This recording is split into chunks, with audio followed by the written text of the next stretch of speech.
Alors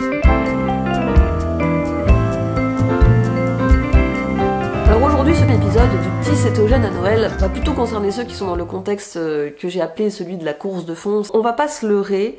Quand vous êtes dans ce contexte-là, à part si toute votre famille ou belle famille est adepte du cétogène, ça va être plus compliqué, vous pourrez pas manger tous les jours exactement comme vous voulez. Ça m'est arrivé d'être dans ce contexte, et en fait quand c'est comme ça, je me mets pas en tête de faire parfait, puisque je sais qu'en fait ça me mènerait complètement à l'échec. Puisque de toute façon, vous ne pourrez pas tout contrôler en termes d'alimentation, et puisque, comme vous vous expliquez dans ma vidéo de bilan des 8 ans, il y a quand même des macrostructures qui nous régulent et qui sont au-delà de l'alimentation. L'alimentation, c'est la microstructure. La nature a prévu un cadre structurant, une macrostructure qui nous maintient en bonne santé, qui équilibre nos hormones. Et cette macrostructure, c'est notre cycle circadien et notre sommeil. Comment notre exposition à la lumière naturelle et notre exposition aux différentes fréquences de lumière régulent nos hormones, régulent notre cycle circadien, régulent l'arrivée progressive des différentes actions dans notre système endocrinien, permettent que tout ça fonctionne bien, même quand au niveau de l'alimentation c'est complètement approximatif. Rappelez-vous, dans une vidéo que j'ai faite en octobre, je vous expliquais que en termes de gestion du poids, il y a une hormone qui est fondamentale, c'est la leptine, parce que c'est une hormone qui permet de réguler naturellement votre poids. C'est pas à vous de le gérer par vos petits calculs, vos petits jeûnes intermittents et vos calories. Mais en fait, la leptine est une hormone très circadienne. Et voilà pourquoi, et à plus forte raison dans ces périodes où de toute façon vous pouvez pas réguler votre alimentation parfaitement, il est très intéressant de vous appuyer encore plus sur le cadre qui régule naturellement vos hormones. Long story short, ce que je vous invite à faire, c'est réguler des choses qui sont d'ordre circadien. D'ailleurs, si vous êtes typiquement dans un contexte d'immersion, c'est quasiment tout le temps que vous êtes en vacances. Donc si vous êtes en vacances, ça veut dire que vous pouvez dormir plus, vous pouvez faire plus de balades, vous pouvez être plus oisif, vous n'êtes pas obligé de travailler autant que d'habitude ou pas au même rythme que d'habitude, vous n'êtes pas obligé d'être collé devant vos écrans. En fait, c'est une situation privilégiée pour travailler ces choses-là.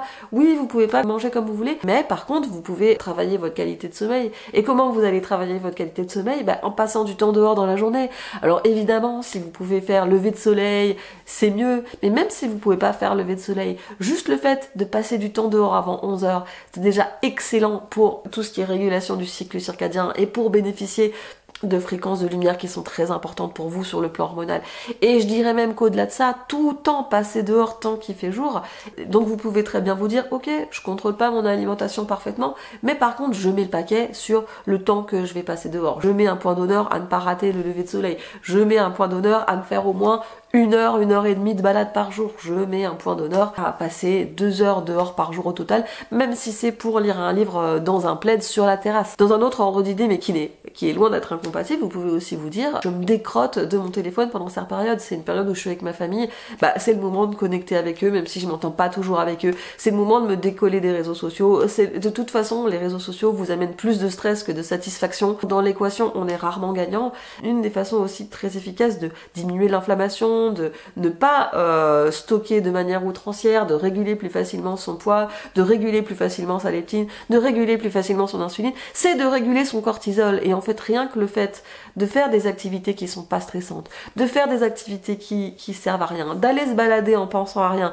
allez même pas vous balader en écoutant un podcast, ou à la limite une vidéo à moi, mais encore. Allez vous balader en pensant à rien, faites des activités qui servent à rien, décrottez-vous de vos addictions aux réseaux sociaux, faites une coupure complète. Ça va vraiment vous faire diminuer votre cortisol, surtout si en plus vous passez du temps dehors. Et c'est une des meilleures choses que vous puissiez faire pour réguler vos hormones, réguler votre métabolisme, réguler naturellement votre poids et votre stress. Évidemment, ça c'est des choses que tout le monde peut, et j'ai presque envie de dire devrait faire. En tout cas, si vous êtes comme ça dans votre famille, dans votre belle famille ou chez des amis et que vous êtes en course de fond, choisissez vos batailles parce que vous pourrez pas être sur tous les fronts. Vous pourrez pas faire tout à la fois, vous pourrez pas faire 2 heures de sport par jour, plus 2 heures de marche par jour, plus lever de soleil, plus yoga, plus coucher de soleil, aller visiter toute votre famille et puis cuisiner pour les autres. Choisissez vos batailles. Dites-vous, moi je me mets un objectif de passer 2 heures par jour, peu importe où sont situées ces 2 heures. Ou je me mets un objectif plus modeste, mais par contre je rate pas le lever de soleil et je rate pas les premières du UVA BCA, ou je me mets un objectif qui est plutôt du côté de la marche, ou je me mets un objectif qui est plutôt du côté du sport, mais j'essaye de faire mon sport le plus souvent possible dehors. Je me mets un objectif du côté de laisser mon téléphone de côté, quitte à ce que mes activités soient à l'intérieur, bah au moins je suis pas collée à mon écran. Vous voyez, en fait, choisissez vos batailles et mettre l'énergie en fait sur cet objectif particulier vous permettra de dédramatiser et d'arrêter de focaliser sur est-ce que j'ai fait parfait au repas, est-ce que j'ai mangé pile poil à la bonne quantité, est-ce que je suis en cétose, et vous voyez, laissez tomber avec ça, laissez vos lecteurs de glycémie, laissez ce truc là et profitez de cette opportunité pour travailler autre chose. Ça vous permettra de progresser sur ce point-là. Quand vous reviendrez à votre vie confortable de tous les jours, vous aurez progressé, vous aurez appris plein de nouveaux trucs, vous serez meilleur dans ce domaine-là et vous pourrez récupérer votre facilité, vos habitudes, etc. Voilà, j'espère que ça vous aide, j'espère que ça vous parle. Encore une fois, n'hésitez pas à partager vos situations, vos questions, vos conseils, vos tips pour les autres qui lisent les commentaires. Merci d'avoir vu cette vidéo. Et à très bientôt dans la suite des aventures du petit cétogène à Noël.